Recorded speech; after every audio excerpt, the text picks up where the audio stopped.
afternoon, everyone. Hopefully you can see the Study Smarter, Not Harder slide in front of you.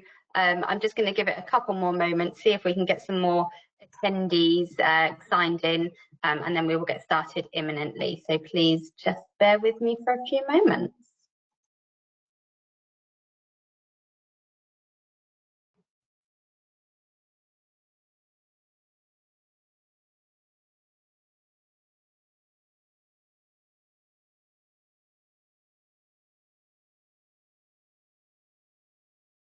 Okay, so we are just after 12:30, so we will get started now. I can see we've got quite a few of you as part of the webinar, so thank you very, very much for coming. As I've just said, this is the Study Smarter, Not Harder webinar hosted by NECO, which is the Network for East Anglian Collaborative Outreach. And this webinar today is to introduce you to some ideas and options about how to support your young person with their GCSE revision. So thank you very much for coming. We will have the opportunity to receive questions from you. So you should hopefully see when you've logged in, there is a question box that you can type your questions into, and we'll be using that throughout the webinar. So please do familiarise yourself with that so we can have that sort of two-way conversation as best as we can. So moving on, I just wanted to introduce myself. So I am Helena Hopkins. I'm a higher education champion for NECO. And our job is to work with secondary school students across East Anglia. So that's in Norfolk, which is where I'm based, Suffolk, Cambridge and Peterborough. And we work with those students to understand their future higher education options so that they can make an informed decision when that time does come. And also we have a great number of programs and workshops that focus on raising attainment so that students can get the most from their lessons, which in turn aims to help them with their exams so that they can succeed and ultimately have as many options available to them in the future as possible. And our Study Skills program is one of those raising attainment programs. So you are here today as parents and carers of the young people who may or may not have engaged with our Study Skills program. We do them in small group settings, but hopefully even if they have actually engaged with the program with us, they will, or you yourselves will learn a lot from this and be able to feed it back to them as well. In the background, we also have my colleague Ekin, who is our widening participation coordinator based at the University of Cambridge. She's going to be the one hopefully answering any questions that you have as they come throughout the webinar today. Obviously, if there are some that I can answer, then I will do so as well. So thank you very much again. I just wanted to let you know there is going to be a few moments where I will encourage you to answer a couple of questions about how you're feeling in terms of that support for your young person.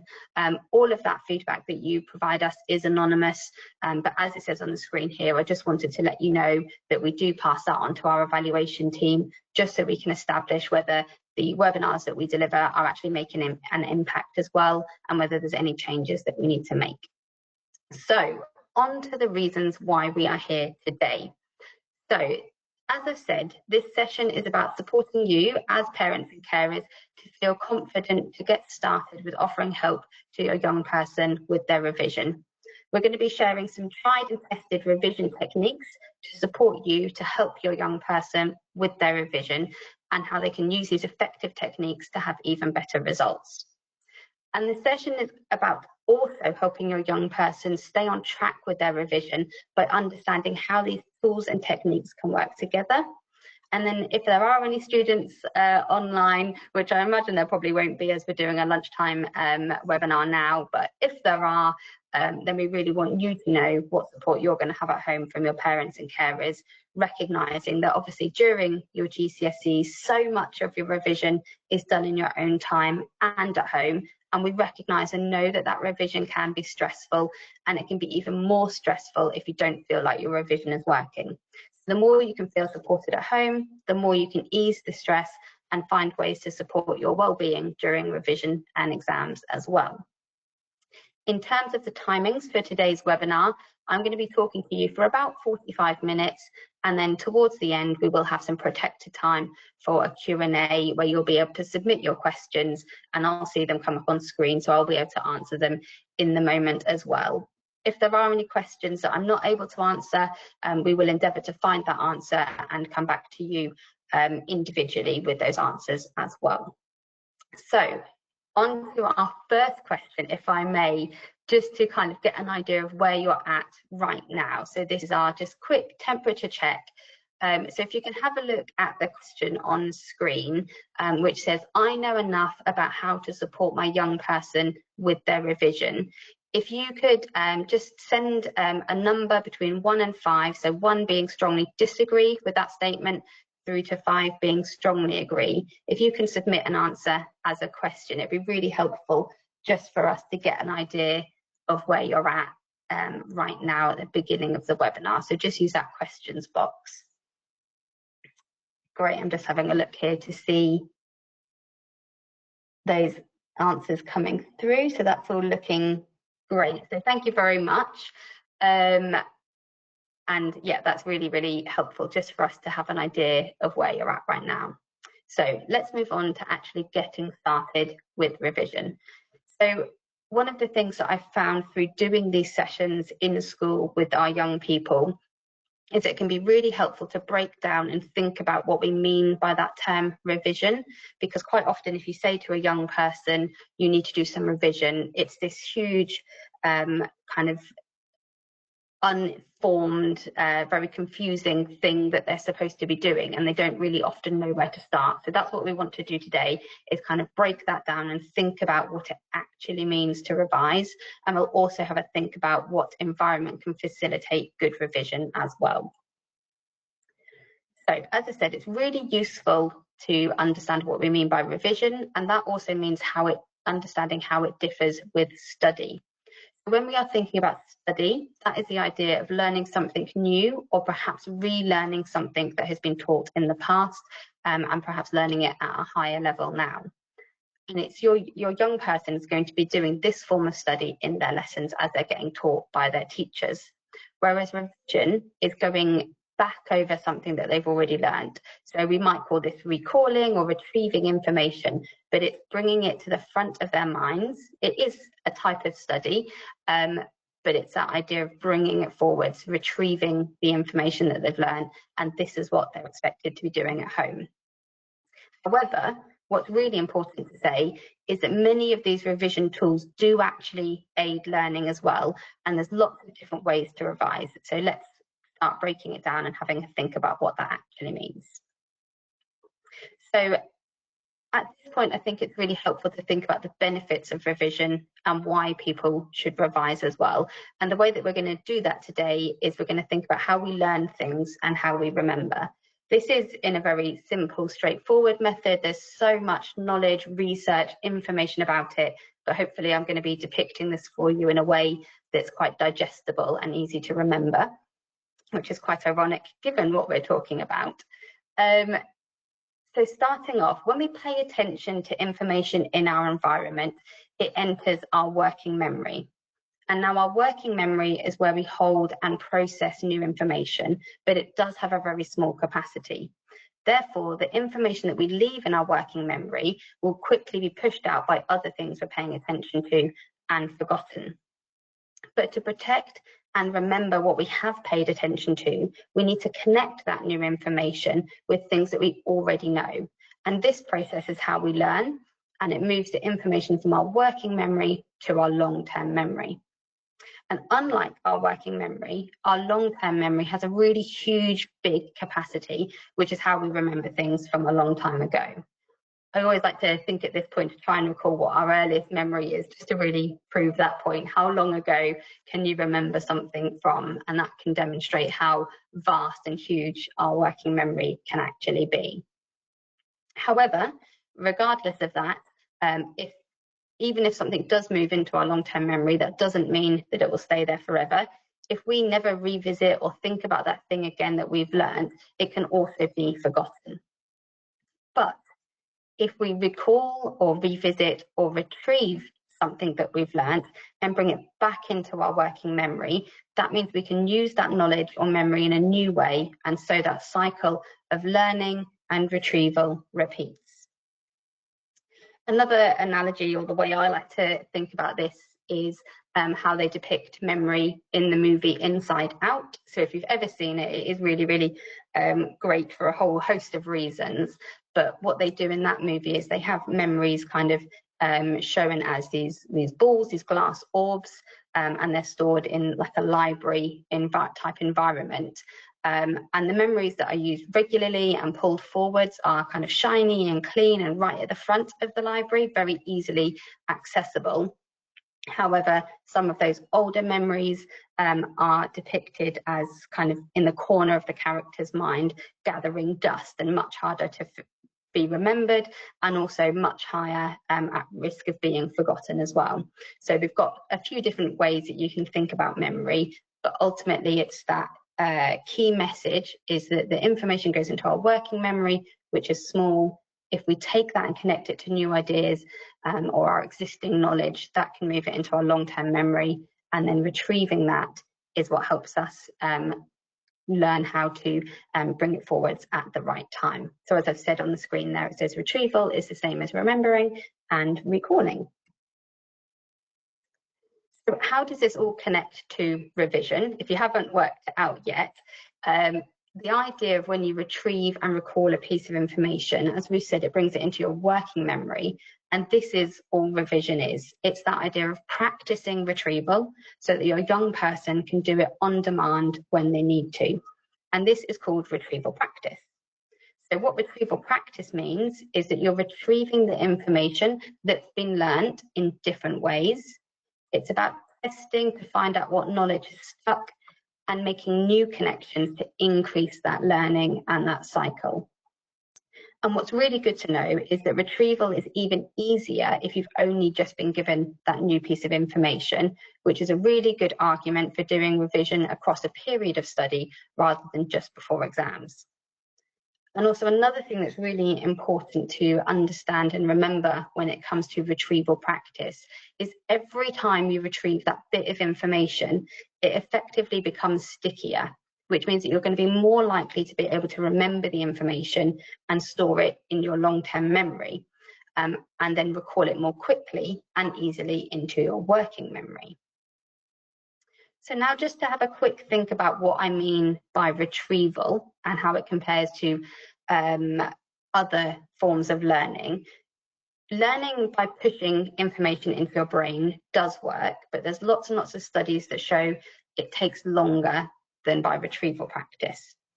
And when you've got a lot of information to learn and memorize, like during GCSE years, it's probably likely that people are going to want a more effective method, something quicker. So this means pulling information out using your own words and your own learning and thinking processes. When I'm with my young people in the workshops that we're delivering in school, the kind of visual imagery I provide for them in this instance to kind of really explain this push-pull idea of retrieving memories is I bring a colander with me, like a strainer, and I fill it with lots of different bits of string, all different colours to kind of represent the different memories and knowledge that we have in our brain. And I'll go around the class and I'll ask them to push the string out through the holes of the colander. And obviously that's very difficult. It's not, if the string isn't lined up exactly, then it won't actually come out. And so then what I will do is I will ask different students to pull at those threads and those strings. And obviously it's a lot easier to pull it out. So it's a really nice kind of visual example of how pulling the information out of your mind and your brain is more effective than just pushing it all in. So parents and carers, your task here would be to help your young person retrieve the information by supporting those effective revision and testing techniques. So let's have a quick look at what those are. So there are lots of different tools and techniques that students can use when revising. The ones that you see on the screen in front of you right now are some of those that are more commonly used. And the thing I do say to all of my students, and I will say to you now, is that all of these techniques can be helpful, But the more retrieval practice they have, the more effective they are at getting the information into your young person's long-term memory, which means they've got more chance of remembering it and retaining it for when they need it. So just having a look at these techniques on the screen here. On the next slide, I'm going to separate them out and move them into the ends where it's either the most retrieval practice or the least retrieval practice. But just have a think. Can you work it out? Where do you think they might go? Which is at which end? Have a quick think. Okay, so let's have a look and see where they move to. So the way that we separate these is we're moving things like note-taking, rereading, highlighting or underlining to the end where there's least retrieval practice. And then at the other end, we've got quiz apps, blank page retrieval, which I will explain in a moment, peer testing, flashcards, and past papers and practice questions. And the reason those ones are at that end is because it's all about pulling that information out of your brain rather than pushing it in. So note-taking, rereading, highlighting and underlining, those aren't getting your students and your young people to put the information they're learning into their own words. Instead, they are taking other people's words, and perhaps note-taking might have an element of retrieval practice, but not as much as those at the other end. However, it can be a multi-stage process that you can see this as. So if your young person is taking notes, if they are rereading, if they are doing highlighting and underlining, that absolutely can be effective, but it's about matching it up with the other techniques that use the greater amount of retrieval practice. So if they're doing some rereading, then perhaps get them to do a practice question, or go on do some quiz apps, or test each other with their peers to see if what they've remembered, what they've reread, is actually sticking in their mind. You also see we've got mind maps in the middle there. Now these can kind of shift either end of this spectrum. So if you are creating a mind map just from notes and other people's words, again, it's not translating anything, it's just putting it down, and that can be helpful, that kind of visual creation. However, if they're not using their own words, that's what keeps it at that least retrieval practice. But what a lot of young people do with their mind maps is they might create a really beautiful, detailed, effective form of note-taking effectively, but then they can use it as a method of retrieval practice by covering sections up and then recreating it as well. And I will talk about that in a bit more detail in a moment when we look at the different techniques. So the other thing that I want us to think about is that revision environment, because revision isn't all about the tools that we can use. Having a space that's allocated for both study and revision can help your young person get into that right mindset. And really importantly, it doesn't always need to actually be a physical space, but it might just be that if they can identify the things that they need, such as being somewhere quiet and calm, or somewhere organized that's free of clutter, private and perhaps not overlooked, if they can identify what they need, then ultimately they might have the chance of creating that space anywhere. So what we suggest as parents and carers at this point is to ask your young person what kind of space do they need, and have those discussions with them. Can that space be created at home? What other spaces could be used? Is the school providing anything? And also, who are they revising with? Are there people that really motivate them and encourage them? Or do they have some friends and acquaintances that perhaps don't do that? So have that open and honest conversation with your young person about what space for their revision is going to work as well. That's kind of the overview of getting started. So we've thought about why we revise and what the benefits are, actually thinking about how it helps with our memories and that idea of retrieval practice. We've thought about some techniques and seen the difference between how some have more retrieval practice and some have less retrieval practice, but they can all be used along that spectrum to help with those embedding of those memories and understanding. So now let's have a look in a bit more detail at those actual methods of retrieval practice. So the ones that we're going to focus on, I'm going to touch on flashcards, the blank page retrieval, and as I mentioned, talk about mind maps in a bit more detail as well. So first up is flashcards. So flashcards are a really great go-to for retrieval practice. They can be carried really easily in pockets, or they can also be used alone, individually, or even with other people, because they're small and they force you to condense information down into just a few sentences. So they can be a really effective revision method. And as it says on the screen here, the types of flashcards that we recommend your young person is creating are those that are not crammed full of information. So we've got the one on the screen here, which looks really nicely laid out. It is quite neatly written, but actually in terms of that retrieval practice, that's going to be too much to try and retrieve in a short space of time. So what we would suggest that they do, if they're finding their flashcards are really, really full, perhaps just turn them into more flashcards. Okay, so just spread that information across more than one card. We also suggest that flashcards are double-sided so that they can be used for that testing and retrieval practice. So it might be that you have a question on one side and the answer on the other, or a terminology and a definition like what we've got on the screen in this really simple depiction of an effective flashcard. And also make sure they contain just the key facts that your young person needs to know as well.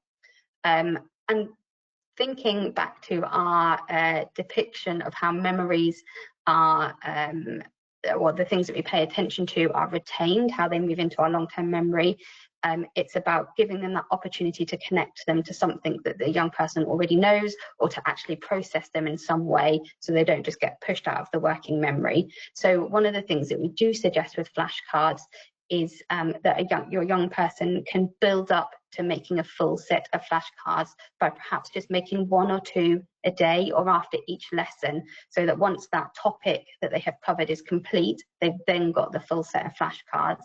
And one of the things as parents and carers that you could potentially do to aid this as well is having a look at whether your young person's school has their curriculum maps online and accessible, so you can look at what subjects they're studying and what is it that they're actually focusing on term to term, and that might help you support your young person with those flashcard creation as well.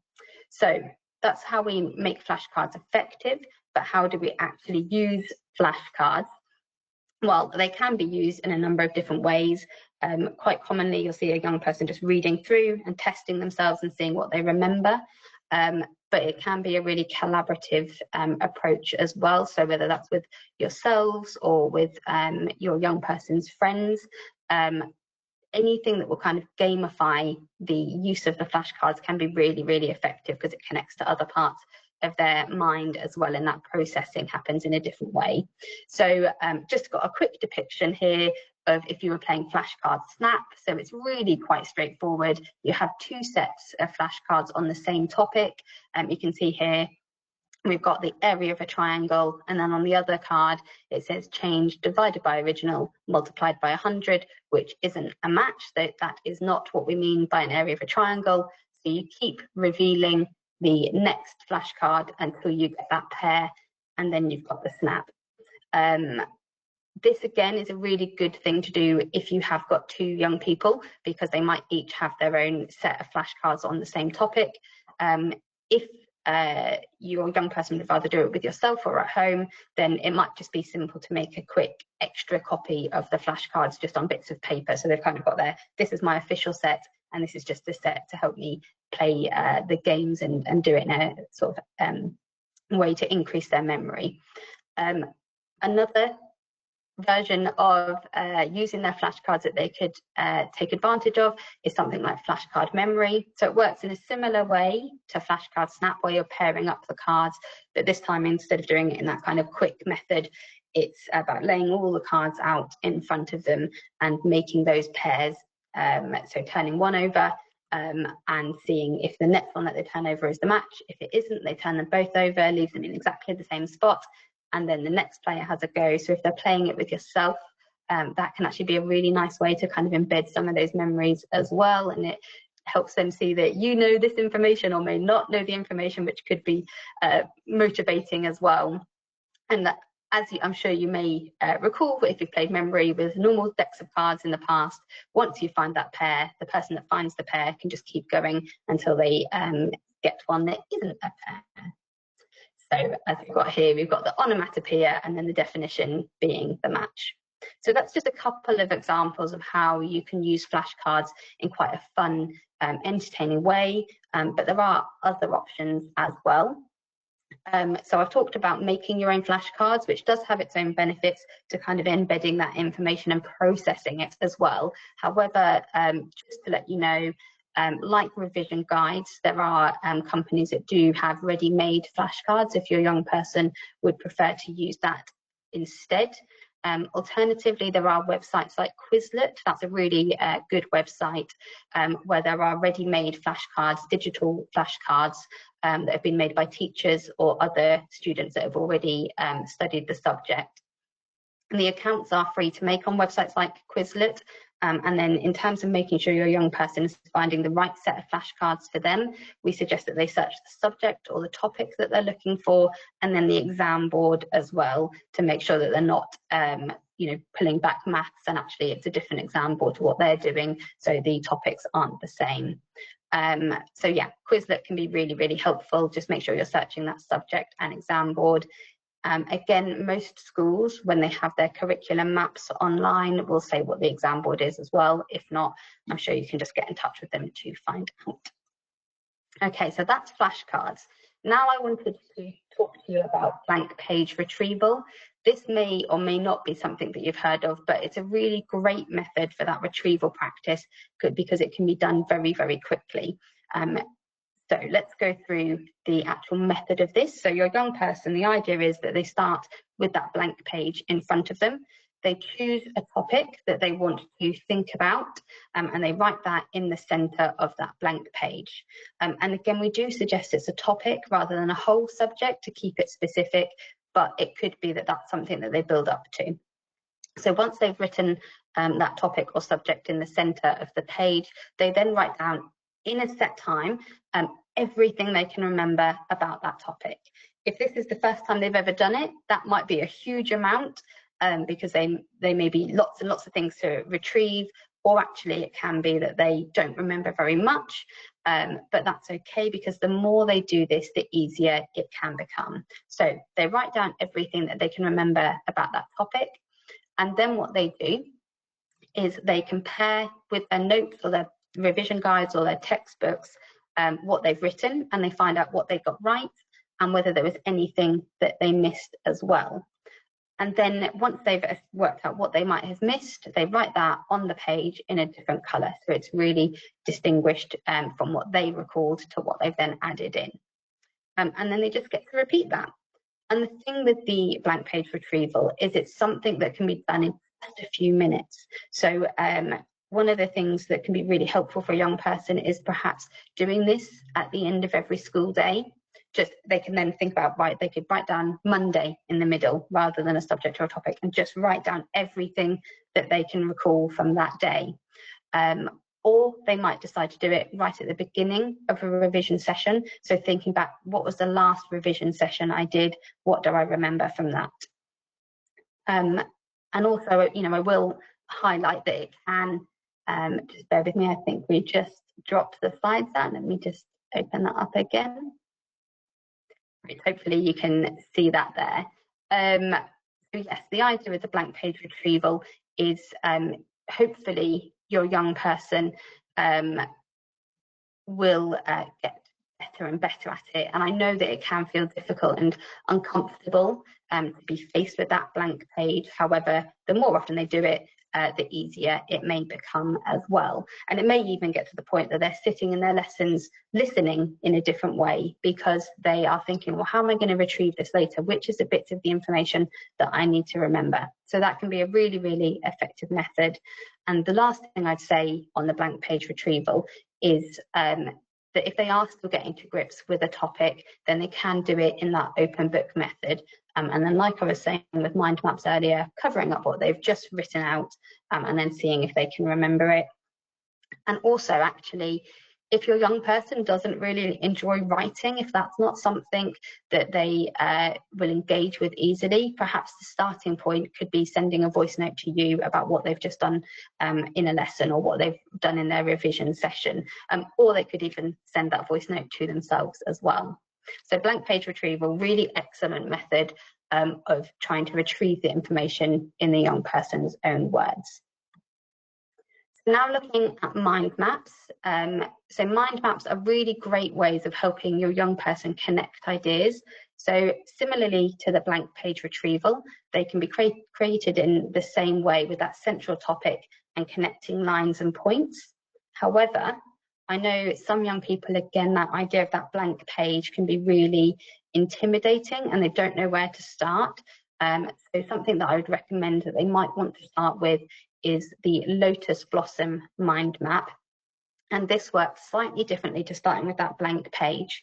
As you can see on the screen in front of you, there's a grid with 9 boxes, and within each box there is another 9 boxes, and right in the center you can hopefully see that word topic. So that would be where the young person writes the topic that they want to think about.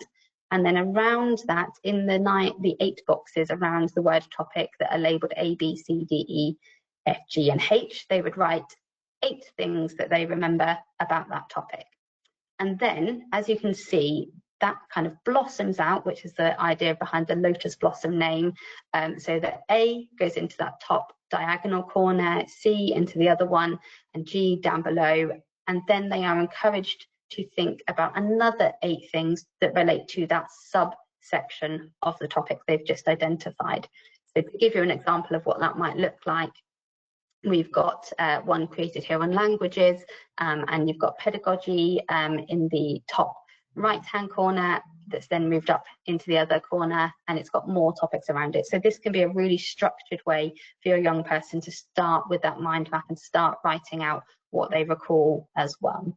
And there's loads and loads of versions of these online that you can print out and download. If not, you can use post-it notes and keep it quite fluid as well, or it could just be drawing it on a blank page. So something quite accessible, no matter what equipment and tools you might have at home. So those are the 3 main techniques and methods that I wanted to focus on today. But the other thing that I wanted to highlight is this other question that you can be asking your young person, because ultimately, if we're saying revision is that idea of retrieval practice, they are testing themselves. So there's different ways that we can do that, and we've touched on some of those. But as a parent and carer, the question that you might want to be asking your young person is, how do we make testing okay for you? So is it that they want it to feel no pressure? Is it that they'd like to do it on a walk? And just have a conversation about what they've been doing and draw out that knowledge? Is it flashcard games like we've talked about, or is it actually they'll be okay with any form of testing as long as it's in a space that they know or on their terms? And asking this question can really help with that motivation as well, because it's coming from the young person. They're saying what's going to work for them, and you're then supporting and facilitating that, rather than it coming from you and you telling them what to do. So it's a really nice question to ask to kind of get them starting to think about what they actually need as well. So moving on to the idea of staying on track with revision. This is a really key flow that I'm about to show you, that I've shown this to every single young person that has taken part in the study skills sessions, and it really is something that they can relate to, because the idea of just starting revision and not having a plan can feel quite overwhelming sometimes. But this is a very simple process that they can go through, and you can support them with this to help start with their revision and then stay on track once they have started. So the first thing that we suggest that they do is establish their priorities. So what is it that they actually need to be focusing on in their revision? And the way that they can identify what these priorities are is perhaps with that blank page retrieval, and then recognizing which bits they missed. You could ask them what they think their priorities are. What do they find themselves doing really well in school? What are the things that they find harder? You could speak to teachers, or ask your young person to speak to their teachers and find out what they think might be the young person's priority. And obviously looking at test results can also be a really good way of establishing those priorities. And once those priorities have been established, we suggest that it gets broken down. So I've mentioned a lot about subjects versus topics. And I would reiterate that point now, is that actually focusing on those individual topics rather than a subject suddenly makes that idea of revision feel much more manageable and achievable as well. So that idea of setting objectives when it's a topic that they're trying to get their heads around or see if they can learn and retrieve on demand, then that can suddenly be much more successful than just breaking it down into I need to study English and I need to study maths. Once we have established the priorities and we've broken it down into those topics, then it's really important for the young person to consider the time that they have available. It might be that there's other things that they have to do with their time, whether that's clubs or groups that they're part of, or whether they've got their own responsibilities at home. So let's not set them up, with no, this idea that they've got to do this much revision, when actually that's not even going to be achievable because they don't have that much time available. So consider that time that they have available. And once you've done that, get started creating that timetable. And we suggest that you use the best tools for the task, what's going to work best for your young person, and keep it visible. And you as the parent and carer can then hold your young person to account. Have they done what they've said that they are going to do? But then really importantly, it's that idea of reviewing that timetable regularly. Has the amount of time they have each week changed? Has their priorities changed? And hopefully, if this is working, their priorities will have changed as well as they're getting to grips and remembering and memorizing and retrieving and pulling forwards the information that they need. So that then leaves us with the idea of getting started. And that arrow there is just to demonstrate that this is something that we recommend that you keep revisiting as they are learning, re-establish those priorities. That can be a really good win for them to see how things are changing. So yeah, absolutely go through this flow, but make sure it's not seen as a one and done task. It is something that is revisited regularly as well. So that's how we suggest that the sort of initial planning for revision and staying on track happens. I now just want to show you some timetables and how it might look for your young person. So the thing that we really suggest, as I said, with that considering time available, is helping your young person work out when they won't be available. So as this image of a timetable shows here, you've kind of got 8 till 4 every day, Monday to Friday. They might be at school and therefore not available to do their own revision. It might be that some days they like to go out with their friends or they've got things that they need to do. But you can see there are a few chunks of time in that week where there's perhaps not anything dedicated. So those would be the times that we would flag as available for that potential revision. So we like to encourage young people to think about these available slots as chunks of time. So I have a Monday evening, a Saturday morning, a Thursday night. What is it that how do they chunk that time? So it doesn't seem like it's, oh, I've got 4 hours of revision, oh, I've got to do 2 hours here. It's actually, oh, Monday night is when I do my revision. So highlight when they've got those available chunks of time. And then it's about deciding within that time, how much do they think is reasonable to achieve? How many topics can they actually revise in that time that is available to them? So decide when they could revise and how many topics per chunk. Remember to pick the times where they'll perform best. If you know your young person is an early bird, then perhaps looking at those early morning revision sessions might be better than them having to do it late at night, or vice versa, or whatever works for them. And also you'll see on this timetable here, I haven't suggested that every single available chunk is allocated to revision. It's really important that there are some chunks left free for flexibility in their plans, and also to move things around and make sure that they still feel like themselves and can do the things that are important to them as well. So that's kind of an idea of how a timetable could look. In terms of the options for timetabling, it might be that your young person engages really well with a physical timetable that's perhaps printed weekly or monthly. I know when I was studying for my degree, that visual calendar was really, really useful for me. I could plot when things were due, how long did I need to study and revise for each one of those. And I engage really well with something bright and colourful, but I know that's not for everyone. So it might be that an online calendar works better for them, with notifications turned on to remind them of what they need to do and when. For your young person, it could be actually that timetable needs to stay really, really flexible, and that could be achieved with post-it notes. I've got on the screen there as well the Get Revising Learn Together website. This is another online website where there's a free account can be made. It's got access to past papers and other revision tools as well. But what I really liked about this website is it does have an online calendar so that your young person could start creating their own revision timetable there as well through that website. So that and Quizlet can be two really good websites to have a look at as well. Okay. So now I want to talk about the Pomodoro technique. This may be something that you've heard of before. If you haven't, then I will explain momentarily. But the reason that I wanted to focus on this is because as I was showing you in that timetable, I was suggesting that your young person chunks their time and decides within that amount of time how many topics are they going to study. But you might be thinking, oh, well, 2 hours, actually, perhaps they should be just focusing on one subject and studying that for a full 2 hours. However, the Pomodoro technique, it's like a high intensity workout for the brain, and it's a really useful, effective revision method to help your young person know, I've got 25 minutes, I'm going to show you this in a moment, of some hard, intense revision, and then I get a break. So let me explain how this works. So the idea behind the Pomodoro technique is that you set that timer for a short, intense revision period. And as I've just said, 25 minutes is the ideal.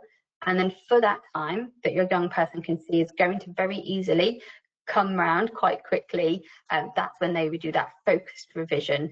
And once the timer rings, then they take that short break away from their revision space, and we suggest that short break is just 5 minutes. However, once they have done that 4 times, which would be your 2-hour slot, that would be when we'd suggest that they take a longer break. It might be that that's when they stop, or they might come back and continue in those short, intense bursts as well. And like with some of the websites that I've mentioned, there are loads of websites online that are actually Pomodoro timers. So your young person doesn't necessarily have to keep looking back at devices to set those timers. It's just a one click and off they go. And that will carry them through with the timers going off at those regular intervals. So Pomodoro technique can be a really helpful way of structuring the hours that they have allocated to their revision or their study. So the next thing that I want to talk about is this idea of spaced practice. And this means that your young person is revisiting and recalling information little and often. And if you remember from the beginning of the webinar, I was saying that the more you retrieve something, the stickier it becomes. So once that information has started to stick with regular revisiting, so as shown on the screen, that might be revisiting and revising something on a Monday, and then a Tuesday, and then maybe leaving it a little bit longer and revisiting it again on the Friday and seeing how they're doing. If they're starting to remember it all, great, leave that amount of time in between retrieving that same bit of information even longer. So maybe leave it until the following week. And then if they're still remembering it, just keep extending the amount of time that they are recalling it for, because that is the thing that is proving that this revision technique is working for them, because they can remember it for longer and longer amounts of time. And it also means that they can almost tick off and say, right, that bit I've got, I now don't need to revisit this, and except maybe like once a month. So that they are keeping it still fresh and at the front of their long-term memory library. So thank you very much for listening. That is the main chunk of the webinar now. I've just got a question coming up on the next screen about these tips and techniques that we've gone through. So I'll bring that up now. So the question that I'd really like to know your responses to is, I will be able to use this information and guidance at home with my young person. So again, thinking about the different techniques that we've gone through, the timetables, the idea of how you stay on track. If you think that you can use these at home, then please do put your answer in the questions box again. So you've got that one is strongly disagree, you don't think you can use them, right through to strongly agree, where you think you can use them. If you can take a moment just to let me know your responses to that, that's really, really helpful to make sure that we're hitting the right marker with the information that we are sharing. I'm just having a look here, and it looks like they are coming through, so that's really great. Thank you very much.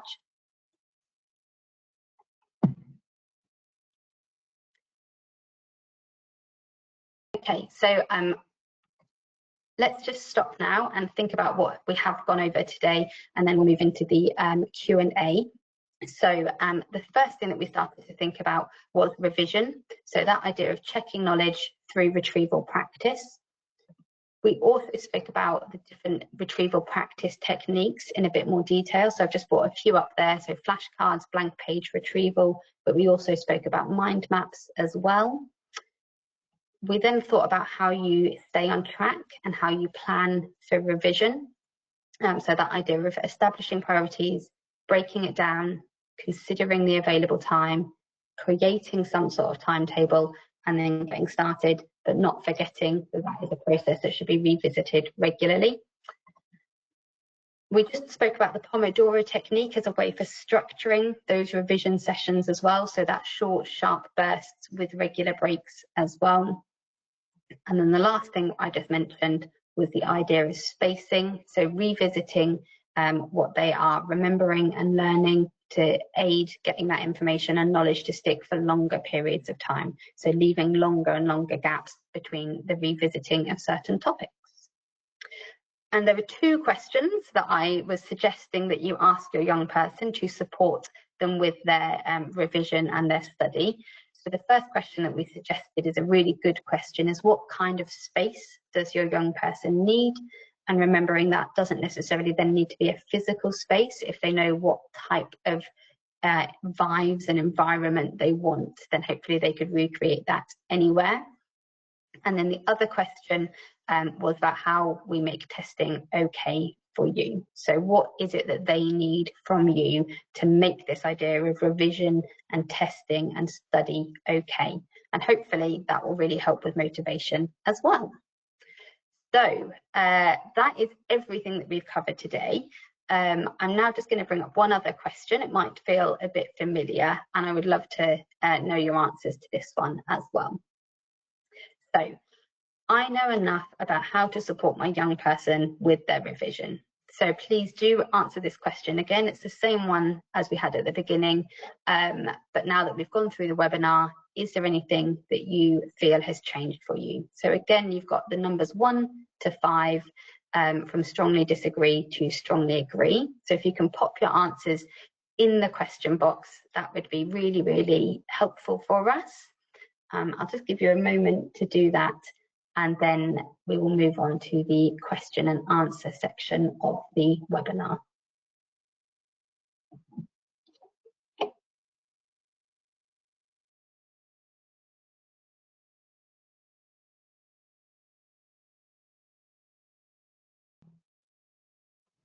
Okay, great. So question and answer section of the webinar. If you do still have any questions remaining, then please do pop them in that question box, and myself and Ekin will get to answering those.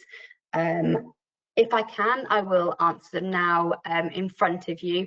As I said right at the beginning, if there's any that we can't answer in the immediate moment here, we will endeavour to get the answers to you individually as well. So let's see what we've got coming through.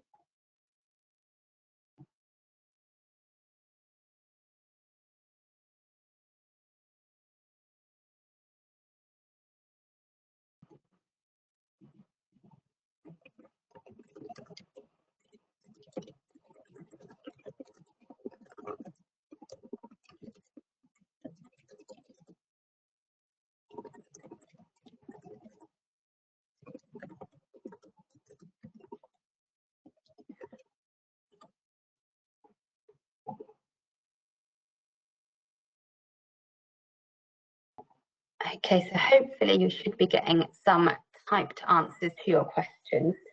Just a few that I can see here, because the questions are just sent through to us, so you can't see everyone's question. We've got some questions around how much time should a young person be spending on their revision, and this is probably the key question, the one that we get asked all the time.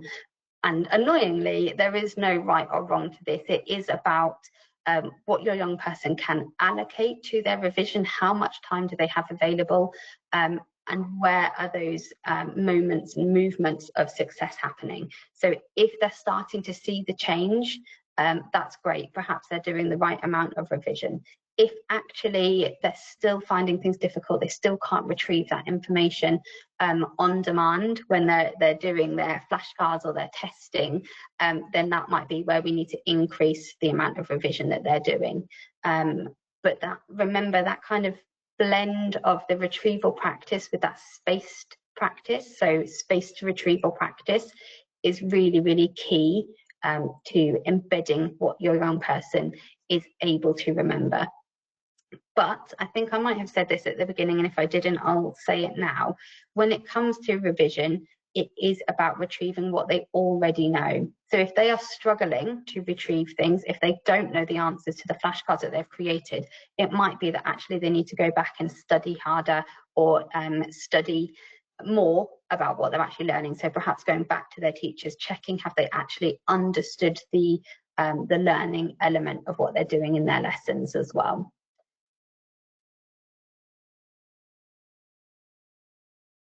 Another question, a really great one, is about what to do with those mind maps that they've created and the blank page retrievals. So one of the things that they could do is, if they've kind of put quite a lot of effort and time into creating those mind maps, especially if they're the lotus blossom ones, that might be the thing that they want to keep, and keep it quite visual and you know, regularly revisited. That in itself becomes its own form of retrieval practice. So it might be that the ones that they've put a lot of time and effort into get retained, get displayed somewhere. However, with that blank page retrieval, the aim of that is to retrieve the information as quickly as possible. So if they are doing that in those 5-minute after school, at the end of a lesson, at the beginning of a revision session, those ones probably aren't necessary to keep once they have checked how much they've remembered, and if they've remembered anything right or wrong, and compared it to their notes, because at that point it served the purpose that it needed to. So yeah, a really, really good question there. Thank you very much. Just having a look and seeing if there's anything else here that I can answer immediately.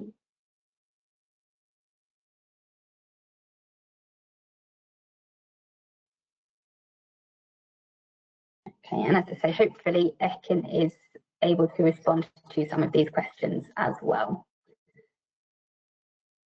I will let you know that we will send some follow-up information as well through to you, hopefully a copy of the slides and perhaps even a copy of this recording as well of the webinar. If we can't send that to you directly, we are hoping to post it on the Take Your Place website, and that is actually a really great place to go for additional resources. So if there's anything you're still not sure about, or if you want to revisit some of the things that we've talked about today, the Take Your Place website has a parent and carer section, and a whole section within that about studying, which reiterates and goes into a bit more detail about what I've spoken about with you today. And additional to that, it has links to other websites about revision and how to do that successfully and effectively as well. I will just change the slide so you can see our website address. So as it is on the screen there, it is takeyourplace.ac.uk,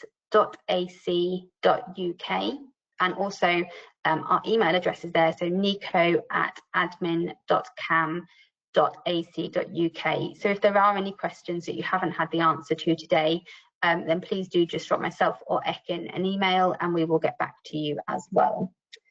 But if there are no more questions coming through in the chat, then I think we can say thank you very much for coming. Really appreciate your time. Hopefully you find the lunchtime slot useful. We wanted to make sure we had several options, and we do hope to do these revision sessions again hopefully staggered throughout the year so that they're coming at the right time for you and your young person. So thank you very much for coming. It's been really great to have you here, and we will imminently bring the webinar to an end. So thank you very much.